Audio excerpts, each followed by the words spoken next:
This week in gaming news, we have a lot to talk about. Game releases, delays, The Last of Us, console news, and more.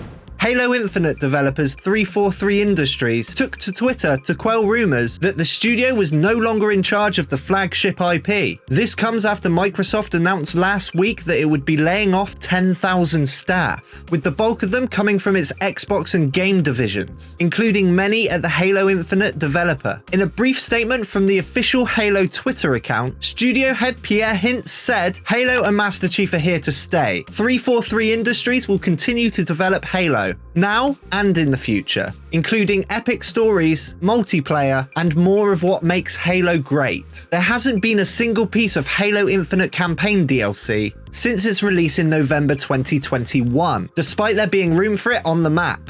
So, can we really be that confident that Halo has a good future?" Nintendo Switch production is set to skyrocket. This is ahead of the release of Legend of Zelda Tears of a Kingdom. Several sources close to Nintendo have said that the company are increasing the production of the Nintendo Switch in their next fiscal year. This decision has been made despite the console being nearly 6 years old. Now, Tears of a Kingdom is probably going to be one of the biggest releases of 2023 when it becomes available later this year on May the 12th. But are they increasing production because of the game? Or does this mean we shouldn't expect a new console from Nintendo anytime soon? Season 2 of Warzone 2 is fast approaching, and it seems like a lot of changes are coming our way. A lot of the current mechanics of Warzone 2 will probably disappear, and we'll be getting something a bit more recognizable, such as reintroducing 1v1 gulags, reverting to the old looting system so it will pretty much be exactly the same as it was in Warzone 1, and it seems the cost of loadouts and other buy station items will probably be heavily reduced. Infinity Ward called these changes exciting, but aren't they just putting things back to exactly how we liked it in Warzone 1? HBO's The Last of Us keeps breaking records. Episode 1 saw a US audience of 4.7 million, and that was just on the day it aired. This has now risen to a staggering 20 million. However, Episode 2 brought in 5.7 million viewers, and that's just in the US. That figure has jumped to 10 million after just 2 days. For comparison, Season 2 of Euphoria premiered to 2.4 million viewers, which grew to around 6.6 million viewers by its final episode. So I think it's safe to say The Last of Us as a TV show is doing quite well.